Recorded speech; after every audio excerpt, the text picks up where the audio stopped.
Y ahora aquí en Transición estamos en comunicación con Kelly Olmos, ministra de Trabajo de la Nación. ¿Cómo estás, Kelly? Muy buenas tardes. ¿Qué tal? ¿Cómo están ustedes? Muy bien, aquí empezando un nuevo ciclo ahora por en Radio AMED. Y bueno, quería tenerte al aire retomando nuestros viejos diálogos de otros tiempos cuando no eras ministra. Bueno, como no, encantada.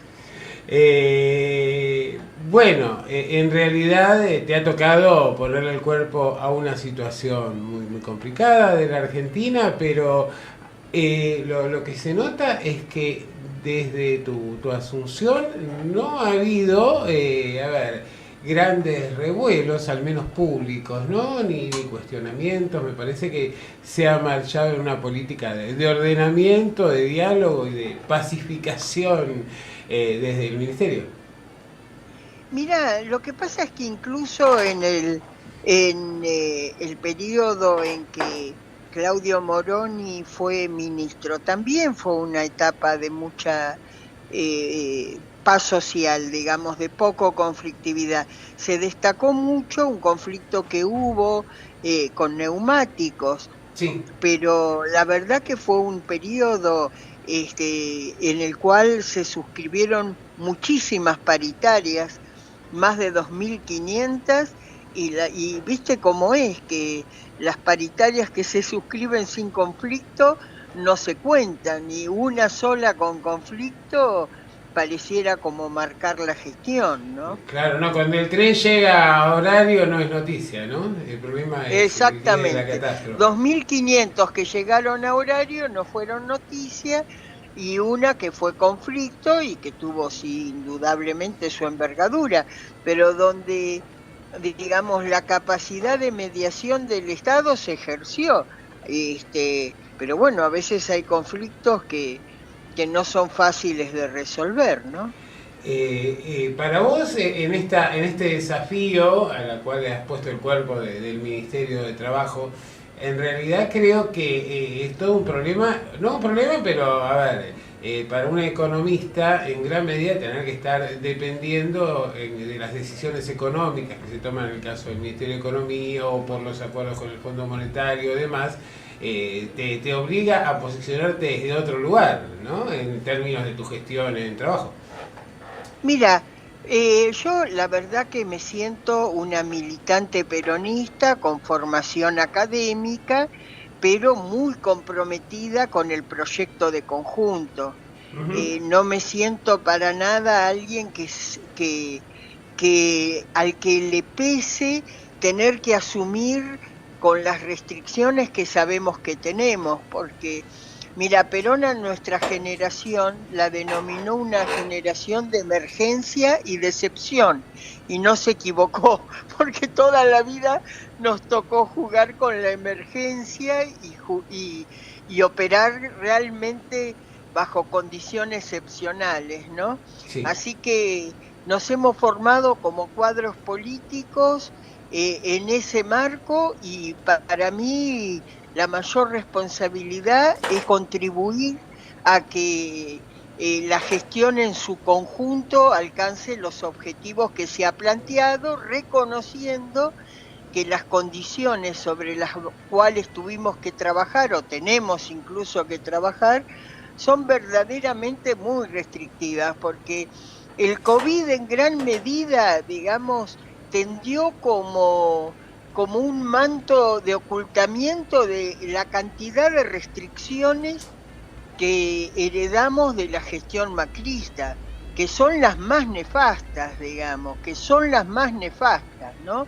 Entonces hoy pareciera que todo hubiera nacido en nuestra gestión, pero la realidad es que las mayores restricciones son producto de eso. Parto en decir, primero, el sobreendeudamiento que tuvo por objeto financiar en divisas la fuga, es decir, que hizo que todas las argentinas y argentinos nos empobreciéramos en más del 20%. Cuando uno dice todos, vos sabés que no es todos. No, el Hay gente promedio. con más capacidad de resguardarse porque tiene algún patrimonio en dólares, que el conjunto de los trabajadores que solo reciben un salario en pesos.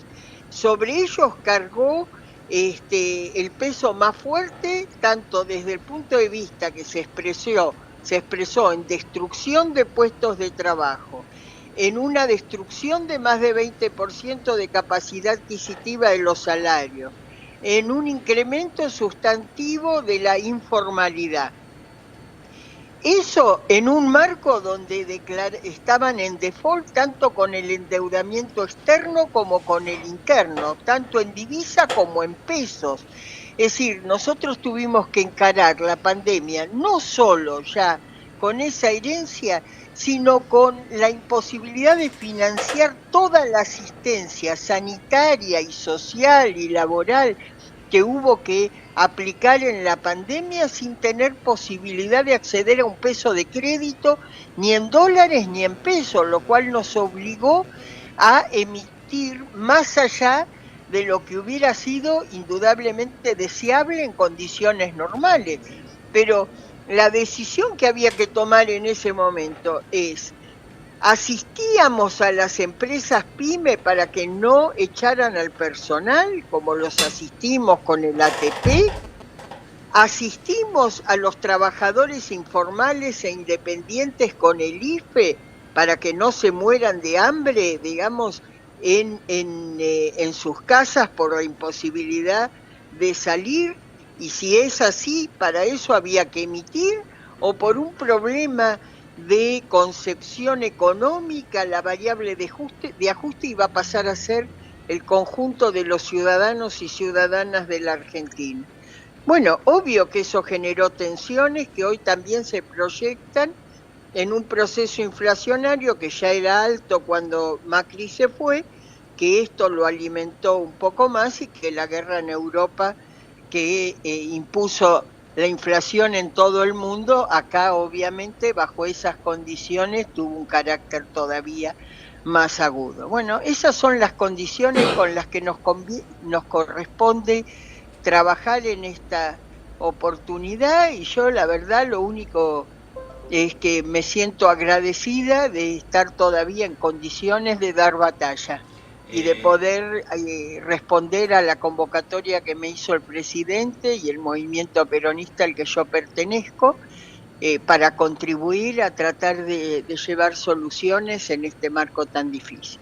Kelly, yo creo que vos estabas puntualizando, hay una serie de situaciones de esta herencia que se ha recibido del gobierno de Cambiemos, y que en realidad a veces no se hace hincapié suficientemente, ¿no?, respecto de esto. Por ejemplo, lo que había sido la supresión del Ministerio de Salud, prácticamente la desinversión absoluta en salud, en educación y demás, y cómo la pandemia exigió tener que trabajar no sobre un sistema articulado, sino tener que montar ese sistema prácticamente a partir de lo que había sido el abandono de la gestión anterior y las otras cuestiones que vos planteaste. Y me parece que es muy importante esto, ¿no?, porque en general hay como desde los ministerios, y no hago ningún nombre en particular, pero me parece que no se hace hincapié, no se va al nervio de la manera que lo haces vos con toda tu experiencia como militante.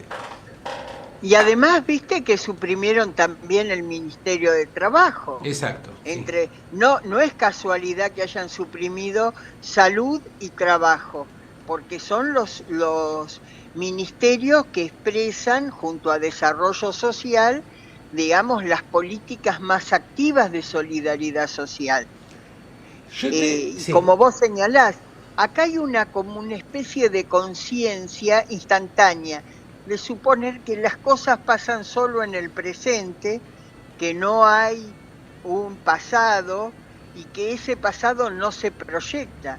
Imagínate que endeudar a la Argentina por 100.000 millones de dólares adicionales, de los cuales no se dejó ni un cordón cuneta, digamos, sí, como diría una compañera o compañero del conurbano, digamos, que pudiera ayudarnos a pagar eso, ¿no es cierto? Es algo que se proyecta hacia el futuro, y además con la incorporación como acreedor del Fondo Monetario Internacional, porque La deuda con el fondo no la generó nuestro gobierno, la heredamos del macrismo, que ahora se rasga la vestidura diciendo, por ejemplo, que en esta renegociación que está haciendo Massa de la deuda en pesos, que la verdad es una iniciativa excelente que les quita capacidad de extorsión al PRO, que está buscando generarnos un problema con la deuda para que el mercado haga el ajuste brutal que ellos quieren hacer.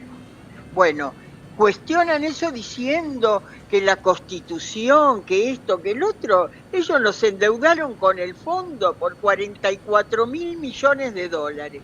Nos endeudaron más la deuda privada, privados. Ajá. Por el doble. ¿Y a dónde? ¿Cuál es la norma que los que utilizaron? ¿Qué legalidad? Que la propia Auditoría General de la Nación, donde están sus propios representantes, destacaron la ilegalidad completa de esa gestión que ellos hicieron y que ha llevado a que el presidente de la Nación haga oportunamente la denuncia penal. Pero nosotros sabemos que no podemos confiar en estos tribunales, pero la verdad que merecerían pagarla. Macri, Sturzenegger, Caputo con su propio patrimonio, devolverle a los argentinos el endeudamiento que ellos generaron con acreedores y con el fondo. Este informe de la auditoría me hacía acordar el informe de la comisión investigadora sobre la Fundación Eva Perón, donde creían esta comisión pensando que van a encontrar grandes desfalcos y corrupción y demás, y el informe lo que plantean varios de los participantes era que en realidad los casos, las irregularidades se dieron en el marco de la acción de la comisión investigadora y no durante la gestión de la fundación. Y es igual acá, ¿viste? Le hicieron a Cristina, a Kicillof, a Alejandro, ¿cómo se llama? Que era el compañero que estaba a cargo del Banco Central. Sí, en este momento. Se me ha ido el nombre ahora, sí, pero sí. Sí, disculpa, la verdad que me da mucha vergüenza. Sí, que fue funcionario al principio del gobierno, pero se me fue el nombre. Sí, había sido presidente de la Comisión de Valores y después fue presidente del Banco Central. Les hicieron un juicio. Sí. Por el tema, digamos, del dólar futuro, que es un instrumento totalmente legal y legítimo para proteger la capacidad adquisitiva de la moneda frente a las especulaciones devaluatorias. Y la realidad es que los que compraron dólar futuro fueron ellos. Sí. Pero y, digamos, nuestro gobierno, no hay ningún miembro de nuestro gobierno que haya comprado dólar futuro. En cambio ellos sí, y cuando ellos asumieron, y digamos, el juez, que era Bonadío, y que mantuvo siempre procesado con una actitud realmente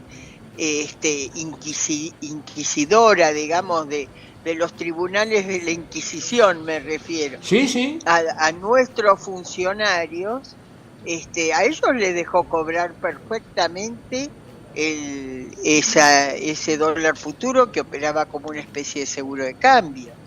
Es decir, acá, digamos, sabemos perfectamente que hay intereses fácticos que son verdaderamente los que conducen a la fuerza mayoritaria de la oposición y que gobernó del año 2015 al 2019, generando un perjuicio a todas las argentinas y argentinos que no solo está hoy pesando en el presente, sino que se proyecta como un peso sustantivo en el futuro y que debe llevarnos a una conciencia generalizada de que no deberíamos volver a retroceder en un proceso electoral como el que se vislumbra, ¿no? Claro, justamente esto quería enfocarme, porque en realidad, las expectativas que hay con la sequía, posibles heladas, disminución de de la producción de commodities para la exportación. Seguramente esto va a devenir en un incremento de los precios internacionales de los alimentos, menor producción para abastecer el mercado interno, y todo esto en el contexto de un año electoral. ¿Cómo se puede armar este rompecabezas para tener alguna chance y evitar que haya una reproducción más acelerada y más a fondo de lo que fue ese proceso de saqueo del gobierno de Cambiemos?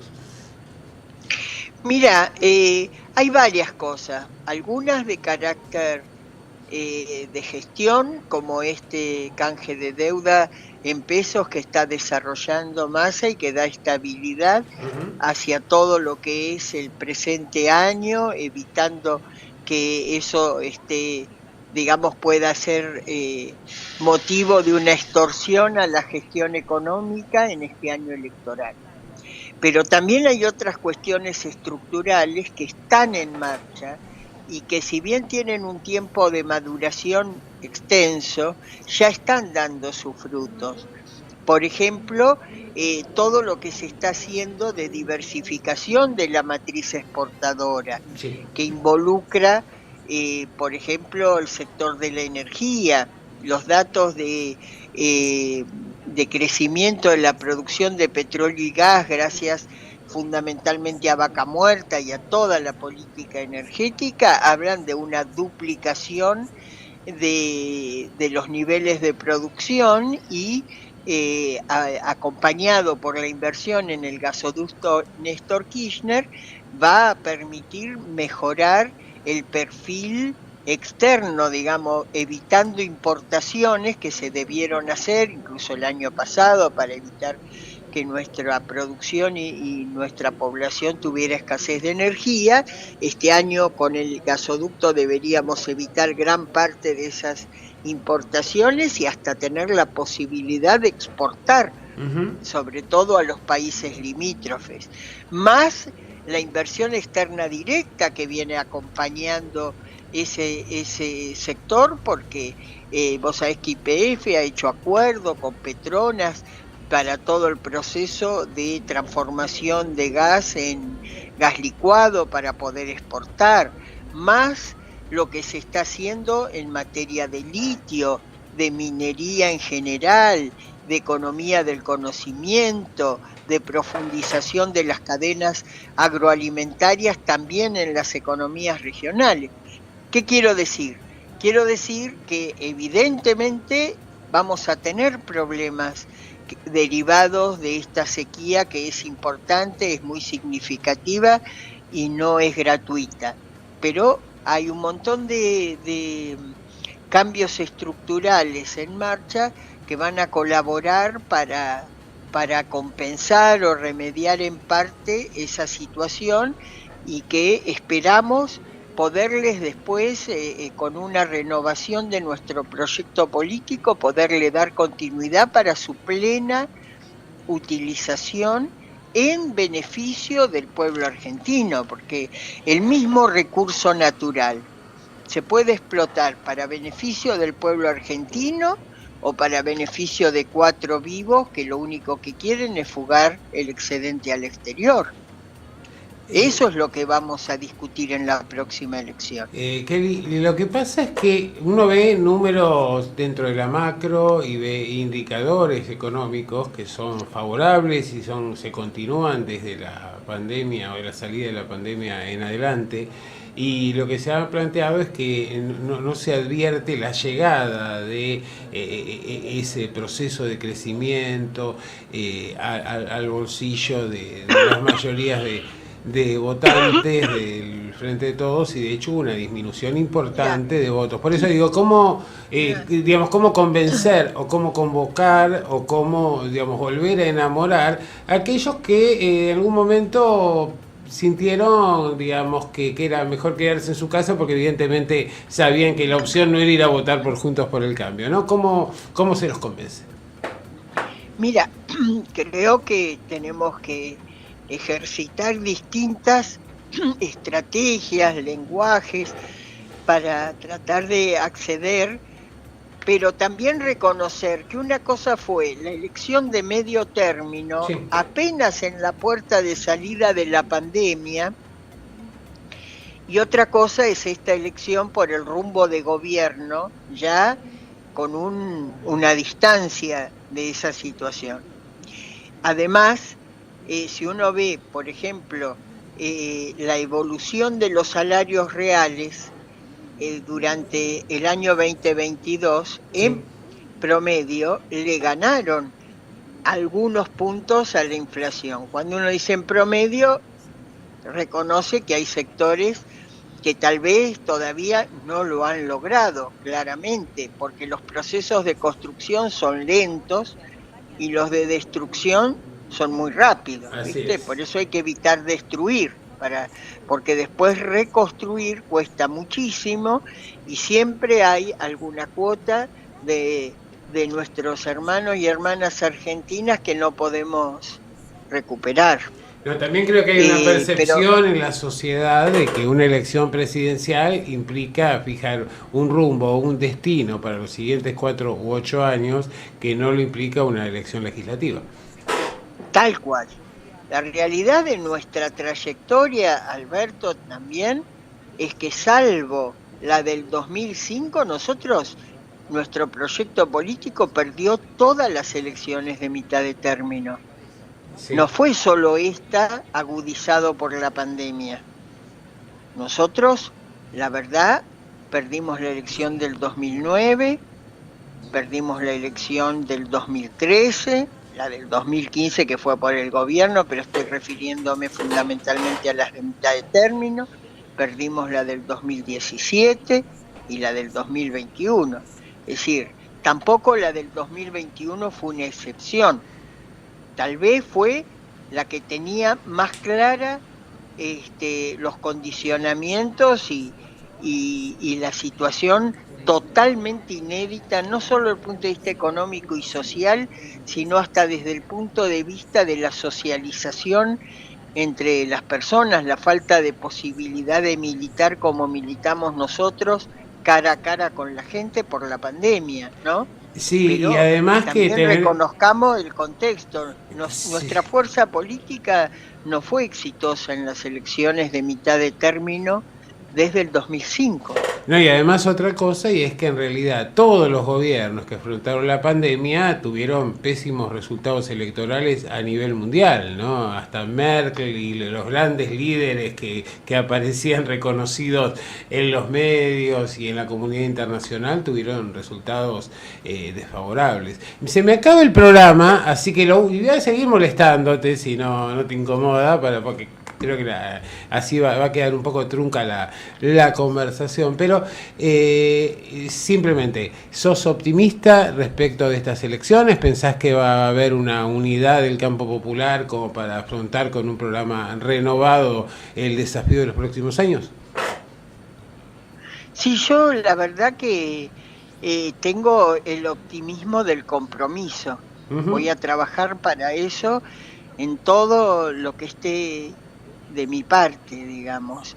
Tengo el compromiso totalmente intacto y creo que en esta elección, como en pocas otras elecciones, digamos, se juegan decisiones muy importantes en un contexto mundial donde la Argentina tiene mucho que aportar desde el punto de vista de su trayectoria política, de derechos laborales, de derecho de agremiación, para trabajar por una gobernanza mundial donde el ser humano sea el objeto, el actor principal es su bienestar, su dignidad y no la variable de ajuste de los poderes fácticos.